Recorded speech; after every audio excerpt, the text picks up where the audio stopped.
ಕೃಷ್ಣ ಸಕ್ಕರೆ ಕಾರ್ಖಾನೆಯಲ್ಲಿ ಸಂಪೂರ್ಣವಾಗಿ ವಿಫಲವಾಯಿತು. ಆ ಪ್ರಜಾಪ್ರಭುತ್ವದ ಕೊಗ್ಗಲೆ ಆಯಿತು.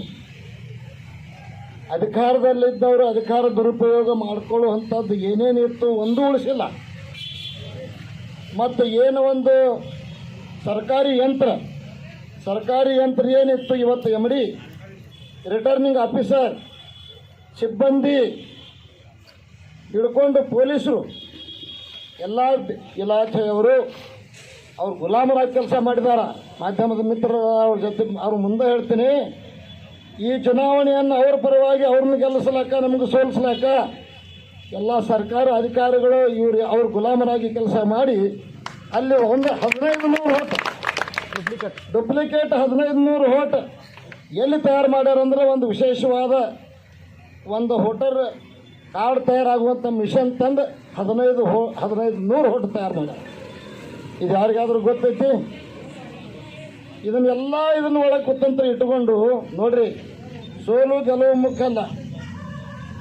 ಗೆದ್ರೆ ನ್ಯಾಯಯುತವಾಗಿ ಗೆಲ್ಲಬೇಕು, ಸೋತ್ರೆ ನ್ಯಾಯಯುತವಾಗಿ ಸೋಲ್ಬೇಕು.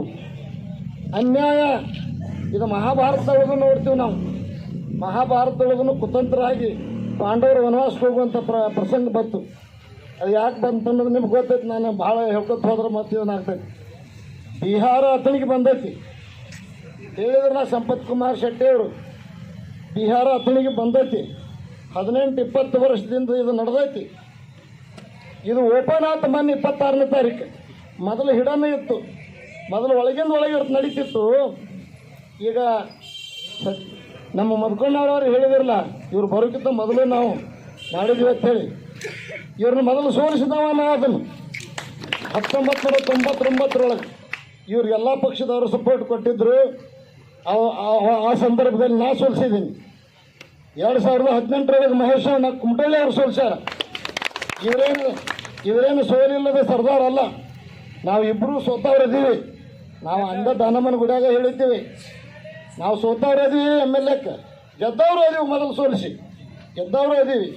ನಾವು ನಿಲ್ಲಂದ್ರೆ ನಿಲ್ಲಕ್ಕೆ ತಯಾರಿದೀವಿ ಅಂತೇಳಿ ಹೇಳಿದ್ವಿ. ನಿಂತೀವಿ. ಅವ್ರದ್ದು ಭಿಂಗ್ರಿ ತಿರುಗಿತೇಳಿ ಹೇಳಿಲ್ಲ ಸಿದ್ದಪ್ಪನ. ನಮ್ಮೇನು ಪೆನಲ್ ತಯಾರಾಯ್ತು, ಭಿಂಗ್ರಿ ತಿರುಗ್ತಾವ್ರದ್ದು ತಲೆ ಕೇಟಿತ್ತು. ಹೆಂಗೆ ಮಾಡೋದು ಅನ್ನುವಂಥದ್ದು ಹೇಳಿರಲ್ಲ ಸಂಪತ್ ಕುಮಾರ್ ಶೆಟ್ಟಿ ಅವರು. ಒಂದೇ ದಿವಸ ಮೊದಲು ಮೀಟಿಂಗ್ ತೊಗೊಂಡ್ರು ಅಂಥೇಳಿ 1 ತಿಂಗಳ ಮೊದಲು ಅವರು ಪ್ಲ್ಯಾನ್ ಮಾಡ್ಕೊತ ಬಂದಾರೆ. ಇಲೆಕ್ಷನ್ ಯಾವಾಗ ಅನ್ನುವಂಥ ತಿಳಿಗುಡ್ಲಾರ್ದು ಏಕದಮ ಕ್ಯಾಲೆಂಡರ್ ಆಫ್ ಇವೆಂಟ್ಸ್ ಕೊಡ್ತಾರೆ. ಹಿಂದಿನ ತಾರೀಕು ಹಾಕಿ ಕೇಳ್ಕೊತ ಹೋದ್ರೆ ಭಾಳ ಐತೆ. ಎಲ್ಲರೂ ಹೇಳಿದಾರೆ. ಕಾರ್ಖಾನೆಯನ್ನು ಅಷ್ಟೇ ಅಲ್ಲ ಬಂಧುಗಳೇ, ಈ ಅಥಣಿ ತಾಲೂಕಿನೊಳಗೆ ಶಿವೇಗಳ ನಾಡು ಹೌದು, ಸಿದ್ದೇಶ್ವರ ದೇವರ ಪಾಂಡ್ರಿನೂ ಹೌದು. ಆದ್ರೆ ಅದಕ್ಕೆ ನಾವು ಸಹಿತ ಎದುರಿಗೆ ನಿಲ್ಲಬೇಕಾಗ್ತೈತಿ. ಮಾನ್ಯ ನಿತ್ಯವು ಸೋಲು ಗೆಲುವು ಮುಖ್ಯ ಅಲ್ಲ. ನಾವು ಹೇಳಿಲ್ಲ, ಇವರು ನಾವು ಜೀವಂತ ಇದ್ದವ್ರು ಹೊಟ್ಟು ತೊಗೊಂಡಿದ್ದೀವಿ, ಅವ್ರು ಸತ್ತವ್ರದ್ದು ಹೊಟ್ಟು ತೊಗೊಂಡಾರ. ಇದು ಗೆಲುವು ಅಲ್ಲ. ಅವ್ರಿಗೆ ನಾಚಿಕೆ ಬರಬೇಕು. ನಿಜವಾಗಿ ಈ ರೀತಿ ಅಧಿಕಾರ ಹಿಡ್ಲಾಕ ಈಗ ಅವ್ರ ಸತ್ತು ಪರೀಕ್ಷೆ ಬರ್ತೈತಿ. ಇನ್ನು ಮುಂದೆ ಏನು ಮಾಡಬೇಕು ಅನ್ನುವಂಥ ವಿಷಯಕ್ಕೆ ಮಾತಾಡ್ಬೇಕತ್ತೀನಿ. ಉಮೇಶ್ ರಾವ್ ಪರವಾನಗಿ ಕೊಟ್ಟರೆ ಮಾತಾಡ್ತೀನಿ. ಅವ್ರು ಏನಂದರು, ಚುನಾವಣೆಗೆ ಸಂಬಂಧಿಸಿದ್ದು ಅಷ್ಟೇ ಮಾತಾಡೋಣಂದರು. ಈ ಸಕ್ಕರೆ ಕಾರ್ಖಾನೆ ನಾನು ಚುನಾವಣೆಗೆ ಸಂಬಂಧಿಸಿದ್ದು ಅಷ್ಟೇ ಅಲ್ಲ, ಈ ತಾಲೂಕು ಉಳಿಸ್ಬೇಕಾದ್ರೆ ನಾವು ಏನು ಮಾಡಬೇಕು? ಈಗ ಸಕ್ಕರೆ ಕಾರ್ಖಾನೆ ಒಳಗೆ ಏನೇನಾಗೈತೆ ವ್ಯವಹಾರ ಅನ್ನುವಂಥ ನಿಮಗೆಲ್ಲರಿಗೂ ಗೊತ್ತೈತಿ. ಗೋಡೌನ್ದೊಳಗೆ ಐತೋ ಇಲ್ಲ ಅದು ಗೊತ್ತೈತಿ. ಇಷ್ಟೆಲ್ಲ ಇದ್ದು ಅವ್ರದ್ದು ನಡೀತೈತೆ ಅಂದ್ರೆ ನಾವು ಸ್ವಲ್ಪ ಅದ್ರ ಬಗ್ಗೆ ಗಂಭೀರವಾಗಿ ನಾವೆಲ್ಲರೂ ಚಿಂತನೆ ಮಾಡಬೇಕಲ್ಲ. ನಮ್ಮಲ್ಲಿ ಗಂಭೀರತೆ ಐತೇನು? ನಮ್ಮಲ್ಲಿ ಗಂಭೀರತೆ ಹುಟ್ಟಬೇಕು. ನಾನು ಗಂಭೀರತೆ ಇಲ್ಲ ಅನ್ನಂಗಿಲ್ಲ, ಆದ್ರೆ ನಾವಿದನ್ನು ಸೂಕ್ಷ್ಮವಾಗಿ ವಿಚಾರ ಮಾಡಬೇಕು. ಅಥಣಿ ತಾಲೂಕು ಒಂದು ಕುಟುಂಬದ ಕಪಿಮುಷ್ಟಿಯಲ್ಲಿ ಎಷ್ಟು ವರ್ಷ ತನಕ ನೀವು ಕೊಟ್ಟುಕೊಂಡ್ರೆ ಅವರು ಈ ದಬ್ಬಾಳಿಕೆಯನ್ನು ಎಷ್ಟು ವರ್ಷ ತನಕ ನಾವು ಸಹನ ಮಾಡಬೇಕು? ಮತ್ತು ಇದರಿಂದ ಯಾರಿಗೆ ಅನ್ಯಾಯ ಆಕತಿ? ನಮಗೆ ಅನ್ಯಾಯ ಆಗೋದಿಲ್ಲ. ನಾವು ಸೋತಿರ್ಬೇಕು ಬಿಡ್ರಿ. ಅನ್ಯಾಯ ಪ್ರತಿಯೊಬ್ಬ ನಮ್ಮ ಅಥಣಿ ತಾಲೂಕಿನೊಳಗೆ ಇರುವಂಥ ಪ್ರತಿಯೊಬ್ಬ ಪ್ರಜೆಗೆ ಇವತ್ತು ಆಗಾಕತ್ತೈತಿ. ಯಾವೊಂದು ಏನಾರ ಒಂದು ಸ್ವಲ್ಪ ಕೆಟ್ಟಿದ್ರೆ ಆ ಹುಡುಕೊಂಡು ಹಿಡಿದು ಅವ್ನ ಕರೆದು ಅವ್ನಿಗೆ ಅಂಜಿಕೆ ಹಾಕಿ ನಿನಗೆ ಇದ್ರಾಗ ಸಿಗಿಸ್ತೀನಿ ಬೇಡ, ನಿನಗೆ ತುಳಿತು, ಅವ್ರಿಗೆ ತುಳಿತು. ಏನು ತುಳಿಯೋದು? ಯಾರಿಗೆ ತುಳಿಯಾಕತ್ತೀರಿ? ಯಾರಿಗೆ ನೀವು ತುಳಾಕತ್ತೀರಿ? ನೀವೇನ ಲಂಡನ್ದಿಂದ ಬಂದು ಬ್ರಿಟಿಷರೇನು ಅಲ್ಲ. ಇದನ್ನು ಯಾರು ವಿಚಾರ ಮಾಡಬೇಕು? ನಾವು ಎಲ್ಲರೂ ಭಾಳ ಗಂಭೀರವಾಗಿ ವಿಚಾರ ಮಾಡಬೇಕು. ನಾವು ವೈಯಕ್ತಿಕ ಹಾಗೆ ಹೇಳ್ತೀನಿ, ಶಾಸಕರೇ ನೀವು ಇದನ್ನು ಬಿಡ್ರಿ.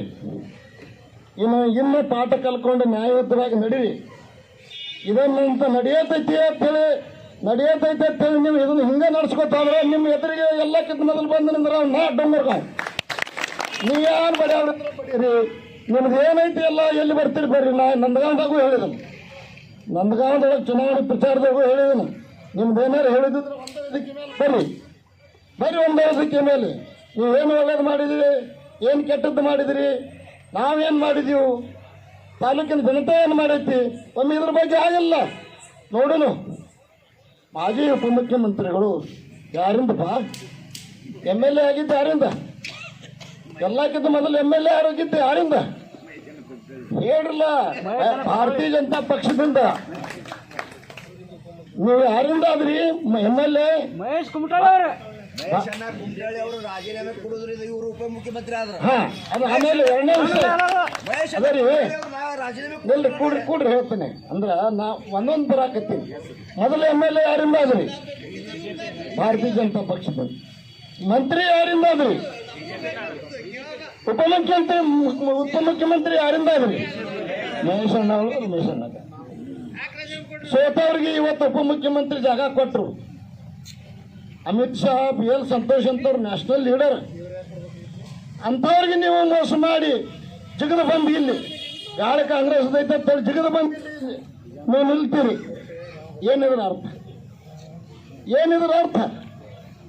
ಯಾರು ನಿಮಗೆ ಎಷ್ಟು ದೊಡ್ಡ ಉಪಕಾರ ಮಾಡಿ ದೊಡ್ಡ ಲೀಡರ್ ಮಾಡಿದ್ರು ಅಂಥವ್ರಿಗೆ, ಅಂಥ ದೊಡ್ಡ ನ್ಯಾಷನಲ್ ಲೀಡರ್ಗೆ ಮೋಸ ಮಾಡಕ್ಕೆ ನೀವು ಹಿಂದೆ ಸರಿಯಿಲ್ಲ. ಮತ್ತು ನಾವು ನೀವೆಲ್ಲ ನಮ್ಮ ಜನ ಅವ್ರಿಗೆ ಹೆಂಗೆ ಕಾಣಿಸ್ತೀವಿ?